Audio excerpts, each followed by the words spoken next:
반갑습니다. 예. 이러려면, 예. 목사님이 또 출타 중에 절 보고 설교를 좀 부탁해서 6개월 만에 다시 이렇게 섭니다. 예, 세월이 참 빠른데요.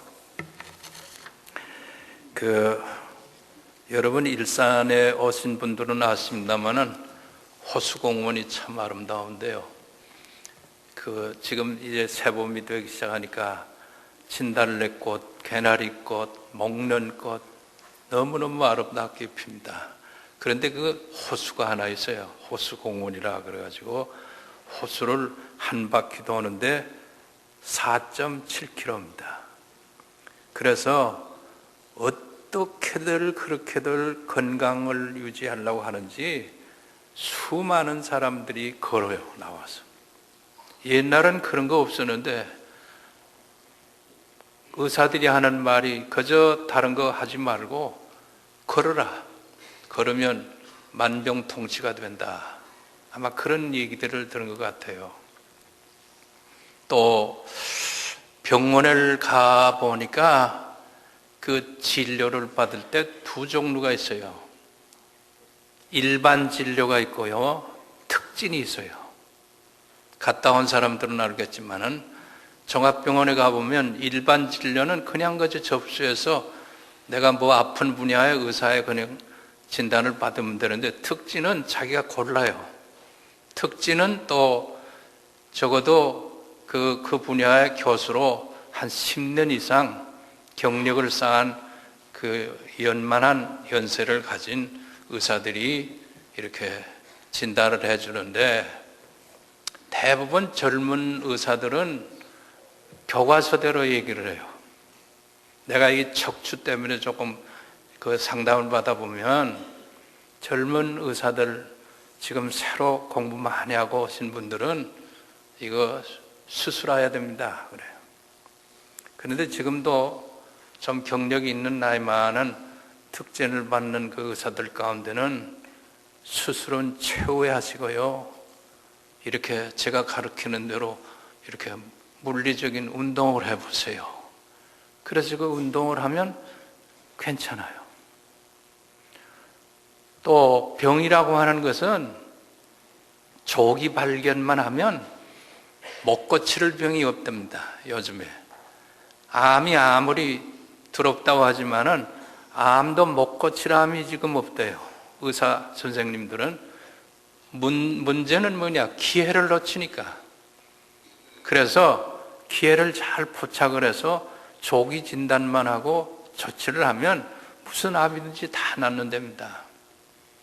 저는 이 말씀을 가만히 종합하면서 우리 신앙생활, 오늘 제목이 뭡니까? 안 떠요? 예, 줍어보세요. 건강한 신앙생활을 하려면, 이 말을요 조금 더 실감 있게 하려면, 신앙생활을 건강하게 하려면, 여기 더 좋아. 사실 지금 바꾸려면 내가 바꾸겠는데, 신앙생활을 건강하게 하려면, 똑같은 신앙생활을 하면서도 건강하게 못한 신앙생활을 하는 분들이 계세요. 그러니까 세월이 아무리 많이 흘렀어도 그 건강한 신앙생활을 못할 때는 성장이 없어요. 또 그리고 의사님들이 가장 쉬운 말로 얘기하는 게 뭡니까? 그저 골고롭게 잘 잡수시고 그리고 배설만 잘 하세요.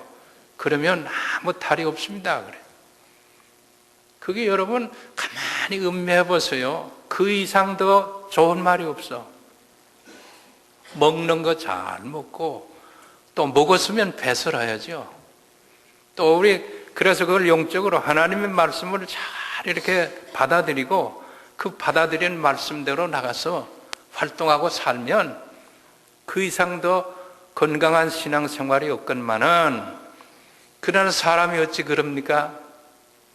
건강은 다 지키려고 하고 건강하세요, 건강하세요 합니다. 누구 건강하고 싶지 않아서 건강 못합니까? 다 만날 때마다 건강하세요. 목사님 건강하세요. 뭐 약 한 톨도 안 사주면서도 뭐 건강하세요. 어? 누가 뭐 건강하지 않아서 건강 안 합니까? 다 그게 뭡니까? 문제가 있으니까 건강하라는 거예요. 신앙생활도 마찬가지. 우리가 신앙생활을 건강하게 하고 싶지 않아서 그렇게 못하는 게 아니고 다 문제가 있기 때문입니다. 그러면 그 문제를 오늘 조기 진단을 해드릴 테니까 조기 진단 받으시면 오늘 말씀은 어쩌면 목사님이 아마 날 보고서 이렇게 준비한 말씀이다 이렇게 생각되시는 분들은 곧바로 그 말씀대로 실행을 하세요. 그러면 자연히 건강한 생활을 유지해 나갈 줄 믿습니다. 자, 그러면 본문으로 들어갑시다. 그러면 건강한 생활을 하려면 어떻게 해야 되느냐? 다 이론이 많죠. 건강하려면 뭐 어떻게 하고 어떻게. 그러나 저는 이렇게 얘기하고 있어요. 성경 말씀대로 풀려면 마음이 평안하면 건강합니다. 아멘 안 하는 사람들은 아직까지 마음에 뭐에 맺혀 있어요. 그러니까 마음이 편안하면 건강해요. 그 요새 의사들 보세요. 뭔가 나타나지 않으면 엑스레이 안 잡히고 MRI 안 잡히고 CD 안 잡히면 이건 신경성입니다. 신경성이에요. 신경성이 왜 생깁니까? 뭔가 이 마음에 쌓여두고 이렇게 풀어버리지 못한 것이 이렇게 꼭 남아있기 때문에요. 암의 시초도 다른 게 아니고 이 스트레스에서부터 시작된다고 그래요. 그러면 우리 뇌하수체나 호르몬 작용이 정상적으로 작용이 안 돼서 그게 뭔가 이상스럽게 이 분열을 하면서 이 혹이 생기고 그다음에 암이 생겨가지고 전신으로 다 퍼진다. 그러니까 마음이 평안하게 지나는 사람은 병이 걸리질 않아요. 자, 그러면 또 여러분 마음속에 누가 뭐 마음이 평안하지 않을래야 평안하냐? 평안할 수 없는 조건이니까 내가 마음을 평안하게 못 가지지. 그러면 건강한 신앙생활을 하려면 우리 마음이 평안해져야 되는데 그 12절 말씀 보면 그 뭐라고 그랬어요? 15절 말씀 보면 그리스도의 평강이 너의 마음을 주장하게 하라. 그리스도의 평강이 우리 예수 믿는 사람들이라면 내 마음이 돈으로 인해서 기뻐하고 평강할 게 아니고 예수 그리스도께서 품었던 그 샬롬, 예수님이 품었던 그 평강이 내 마음에 들어와서 지배하도록 하라. 그거예요. 그러면 좀 더 구체적으로 얘기하면 건강한 신앙생활을 하려면 어떻게 해야겠느냐? 여기 13절 다 같이 읽어보세요. 13절 시작.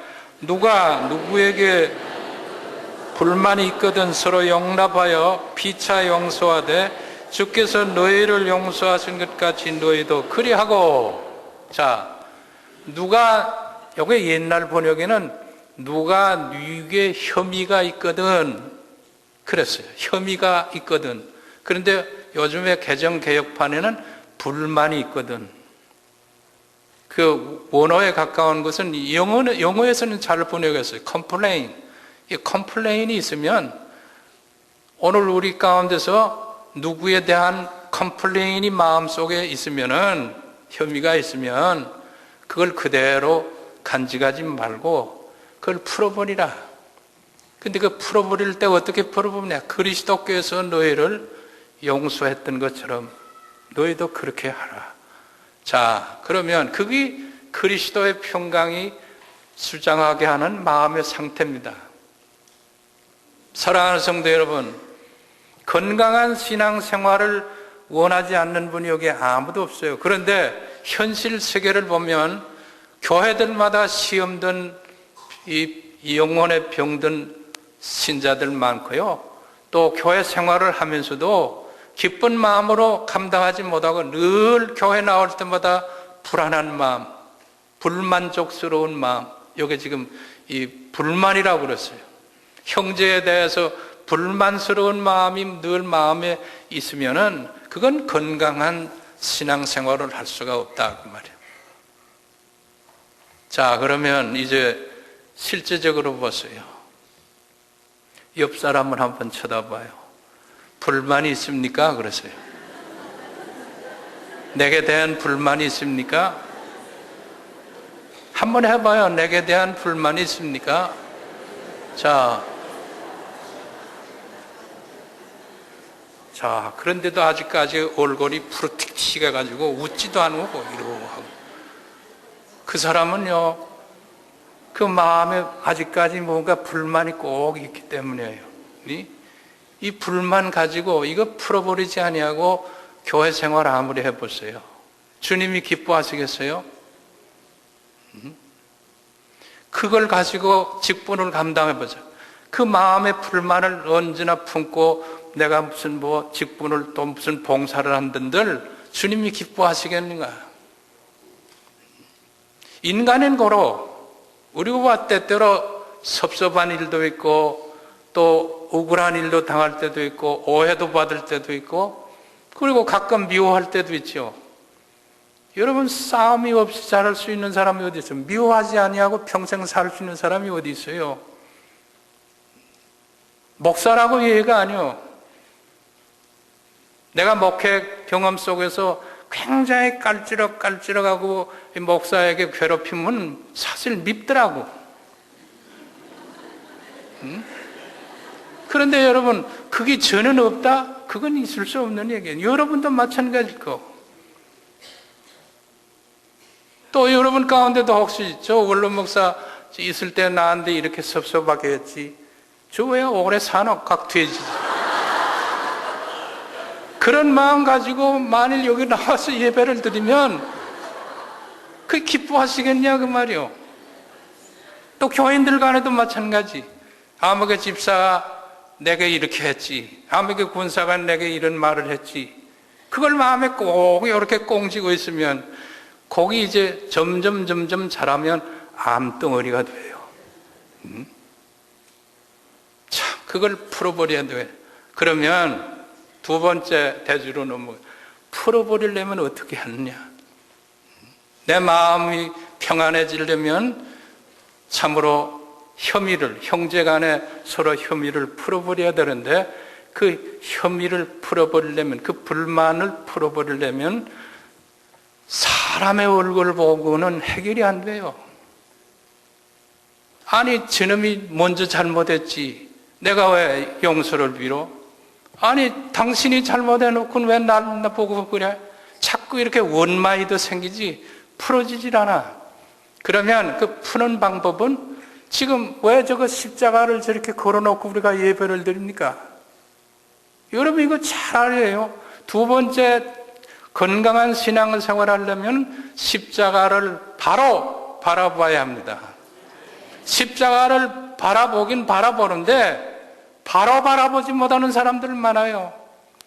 하나의 신앙생활도 어떤 문화의 장식처럼, 종교도 하나의 어떤 자기의 무슨 이 교양처럼 그렇게 믿고 살아가는 사람들 많아요. 그저 목사의 설교는 그저 설교고, 좋은 일 하라고 하는 거죠. 그거 권면이고.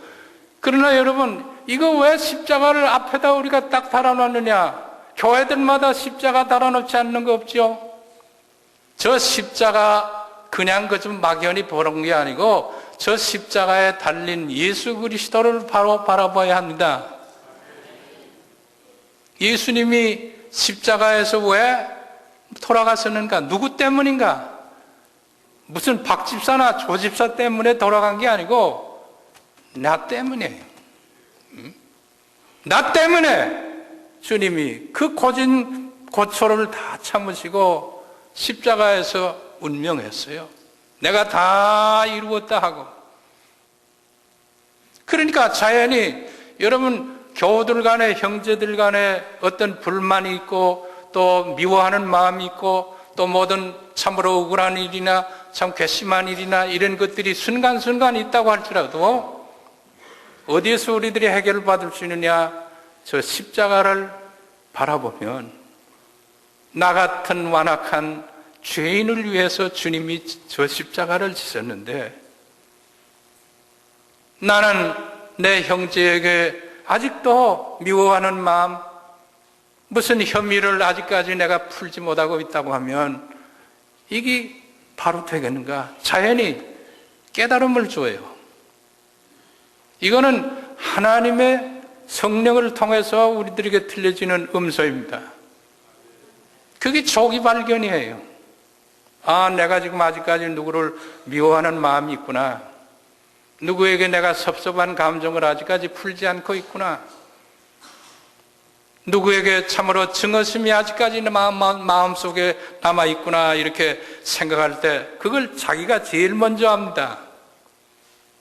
그래서 우리가 예배를 드릴 때마다 십자가를 바라보면서 예배를 드리는 거 아니에요? 자, 그러면 여러분 신앙생활에서 건강한 신앙생활을 하려면 십자가를 바로 바라본 사람들이라면 세 번째 고개가 있는데요. 십자가를 바로 바라만 보면 하나님의 초자연적인 능력과 섭리를 깨닫게 된다. 이게 참 묘한 일이에요. 십자가라는 뭡니까? 이거는 참패예요. 지는 거예요. 억울해요. 답답해요. 예수님 무슨 죄가 있어요? 그런데 모진 매를 맞고 로마의 창검 앞에서 처절하게 가시관을 쓰고 못에 찔려서 죽습니다. 여러분 그걸 우리들이 바로만 바라본다면은 내가 지금 당하고 있는 일들 이 속에서 하나님은 이 고통과 이 어려움 속에서 무엇인가 하나님의 섭리와 능력이 나타날 것이다 하는 것을 깨닫게 된다 그 말이요. 그게 뭡니까? 요셉의 경우에서 보아요. 성경 인물 가운데서 많은 인물들이 있지만 요셉처럼 어려움을 당한 사람은 없었습니다. 왜? 아무 죄도 없어요. 그저 단지 아버지의 사랑을 독차지한다고 하는 것 때문에 이복 형제들로부터 미움을 당합니다. 따돌림 당합니다. 그러니까 물 없는 구덩이까지 쳐넣음을 받았다가 결국 그것에서도 하나님의 오묘하신 섭리와 능력이 나타나서 죽지 아니하고 애굽까지 팔려 내려가죠. 보디발의 집에 가서 또 충복으로 자 했지만은 또 억울한 누명을 쓰고 감옥에까지 가지요. 감옥에 갔을 때에도 하나님의 놀라운 섭리와 능력 가운데서 그를 높여서 바로의 앞에 서게 되고 그리고 애굽의 총리 자리까지 올라가요. 이건 인간의 이성으로는 해석이 안 됩니다. 인간의 다른 어떤 말로도 이거는 믿을 수가 없어요. 그런데 그건 하나님이 하시는 역사입니다.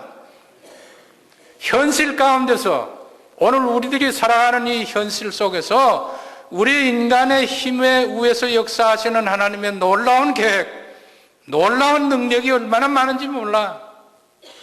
그래서 지는 자 같으나 이기게 하고 없는 자 같으나 다 소유하게 하고 가난한 자 같으나 부하게 하고 넘어지는 자 같으나 일어서게 하고 멸시천대 모든 게 다 마지막에는 이 실패로 끝난 것 같지만 그러나 도리어 영광 가운데서 놀라운 역사를 감당하게 하시는 하나님의 섭리, 그 능력 이걸 우리들이 깨닫게 된다 그 말이에요.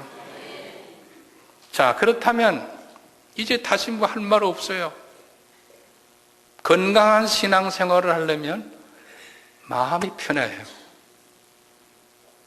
마음이 편안하게 하면 그리스도의 평강이 내 마음을 주장하도록 해야 되는데 그렇게 하려면 사람 얼굴 가지고 해결이 안 돼. 결국은 예수의 십자가 바로 보면 거기에 달리신 예수님이 나에게 무엇인가 얘기를 하고 있어요. 우리가 지금 기도도 건성으로 자꾸 하니까 그러지 진지하게 여기 나와서 꿇어엎대서 예수님 십자가에 달리신 그 영적 교제가 이루어지면 야, 내가 너를 위해서 이 십자가의 고난을 다 참고 졌는데 너는 왜 아직까지 그걸 풀지 못하느냐?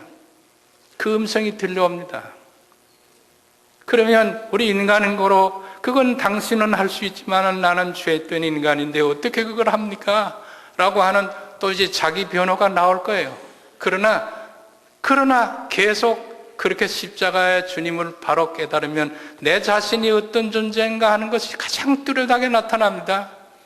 그럴 때는 결국은 하나님께로부터 오는 영적인 지혜가 깨닫게 돼요.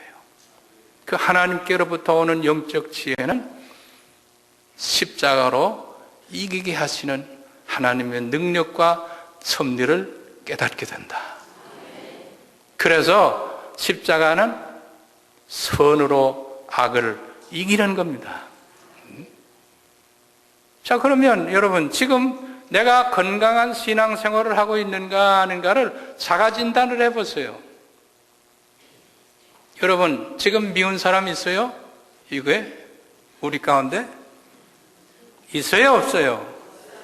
조기 진단을 해야 됩니다. 여러분 이거 그대로 놔뒀다가는 신앙생활에 암이 생겨가지고 결국은 낙심해요. 그리고 교회 나가봤자 뭐 다 그렇고 인간 되는 거 하나도 없더라. 결국 떨어져 나가. 미운 사람이 있죠? 있다고 그래야지. 가만히 있으면 어떻게 해요? 있어요. 없을 리 없습니다. 그걸 어떻게 해결하려고 합니까, 여러분? 제가 먼저 와서 사과해야지. 여러분 그렇게 해결하렵니까? 그러니까 누구 앞에 뭘 바로 바라고? 십자가를 바로 바라고, 그냥 같이 쳐다만 보지 말고 관광객처럼 그렇게 보지 말고 저 십자가에서 엘리 엘리 라마 사박다니 하는 그 처절한 절규를 하는 그 주님을 바라보고 이 가시관에서 흘러내리는 그 핏줄기를 바라보란 말이에요. 나 같은 죄인을 위해서 주님 저렇게 돌아갔었는데 그게 왜 깨닫지 않습니까? 그건 보혜사 성령이 그걸 깨닫게 하십니다. 처음에 믿을 때는요, 성령하면 목사님들이 성령하면 나도 그렇게 돼. 성령이 도대체 뭐인지 말이야.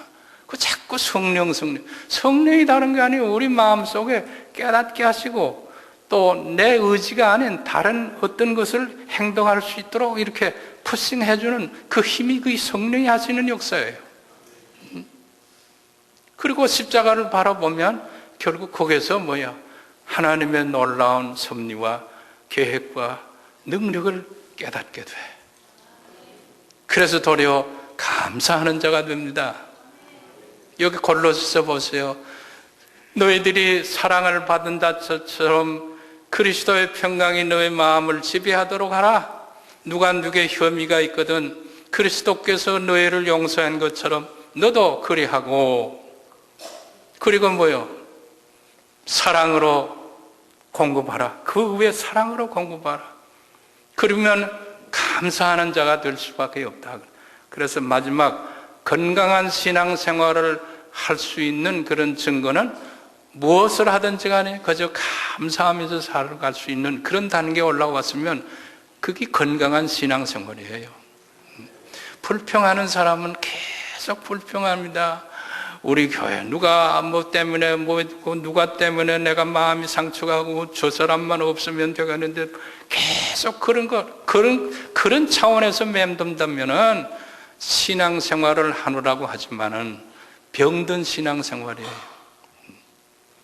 여러분 부모님들이 제일 괴로운 게 뭡니까? 자식들이 건강하게 자라나지 않는 거. 그게 제일 고통스러운 거죠. 공부는 좀 덜 못해도 건강하게만 자라주면 그 이상 더 기뻐하는 거예요. 하나님도 마찬가지. 우리 다 여러분 우리의 행위 속에 우리가 무슨 하나님 앞에 100점짜리가 돼서 우리를 선택했습니까? 다 찌그러지고 다 쭈그렁증 바가지처럼 되고 쓸모없는 우리들을 그래도 당신의 애아들 십자가를 통해서 우리를 다 믿는다고 하는 그 믿음 하나 보고 다 우리가 건져냈어요. 목회자에게서도 마찬가지. 목회자에게서 가장 괴로움이 뭡니까? 교인들 간에 불화하고 화해하지 못하고 직분들 간에 서로 미워하고 서로 혐의를 풀지 아니하고 생활하는 거, 그거 볼 때 얼마나 괴로운지 몰라요. 솔직한 얘기 제가 합니다. 저도 젊었을 때는 좀 참기가 어렵더라고. 그래서 저도 당해하다가 우리 장로님들하고 고함도 지르고 오는 그랬는데, 지금 생각하니까 그게 얼마나 창피한 일이요. 여러분, 지금 며느리들하고 또는 아들, 딸들하고 심지어 자기가 키운 자식들하고도 원만하게 지나지 못하는 사람들 많을 거야만은, 그러나 이제 좀 세월이 더 지나가면 결국 마지막엔 뭐예요? 그래서 하나님이 늙게 하시는가 보다.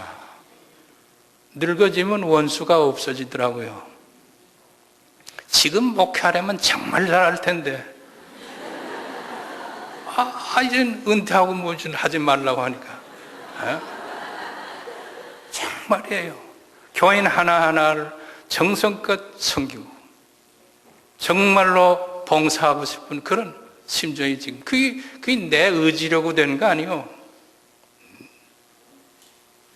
오늘도 내가 2부 때도 얘기했습니다. 내가 여기서 24년 거의 30년간 설교를 했으니 뭘 또 목사님 부탁할 게 뭘 하겠는가. 그래, 나는 가끔 현역에 있을 때도 잘 떠오르지 않으면 기도하다가 눈 딱 감다가 딱 펴요.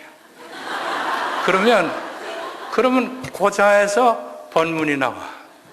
그래, 이번에도 아이고 이번엔 가서 너 뭘 할꼬 하다가 아침에 일어나서 눈 감고 탁 켜니까 골로새서 3장이 나오더라고요. 그러면서 그리스도의 평강이 네 마음을 지배하도록 하라 하는 마음이 와서 탁 꽂혀요. 너 지금 내 마음 속에 뭐이 너를 주관하느냐?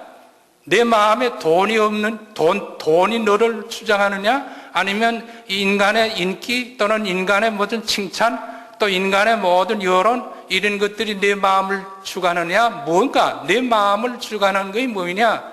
그리스도의 평강이 내 마음을 정말 주관하고 있느냐 하는 게 먼저 되물어봐요. 그러니까 옳지, 하나님이 나에게 또한 통해서 이 말씀을 하는 것 같다. 그래, 오늘 이렇게 정리해가지고 나왔어. 그래, 아까도 얘기했지만은 이거는 여러분 특진입니다, 오늘. 그리고 조기 발견했습니다. 말라기서 보면요, 마지막에 치료하는 광선을 바라리니 그래서 하나님의 말씀은 어떤 때는 찌르기도 하고 쪼개기도 하고 갈라놓기도 합니다만, 그러나 또 하나님의 말씀은 뭐예요? 치유하는 광선이 돼요. 치유하는 광선이 나타난다 그러는데, 여기 보니까 말라기 4장 2절에 내 이름을 경외하는 너에게는 의로운 해가 떠올라서 치료하는 광선을 바라니 너희가 나가서 외양간에서 나온 송아지같이 뛰리라. 외양간에서 나오는 송아지 봤어요, 여러분? 얼마나 꽁충꽁충 뛰는지, 얼마나 건강하게 뛰는지요. 오늘 오래간만에 있어서 특진을 받았으니 여러분 말씀대로 잘 준행하셔서 건강한 신앙생활의 건강한 생활들 하시다가 주 앞에 설 수 있게 되시기를 간절히 바랍니다. 고마우신 아버지, 부족한 종을 도우소서. 말씀을 증거했습니다. 주님 원하시는 말씀일진대는 우리 마음판에 새겨지게 하여 주시옵시고, 성령의 감동의 역사하심이 나타나게 하여 주시옵시사. 이 말씀을 소멸치 않는 자에게 큰 은혜가 있게 하여 주시옵소서. 그래서 지금부터 신앙생활은 기쁘고 감사한 생활만이 넘칠 수 있도록 도와 주시옵소서. 예수님의 이름으로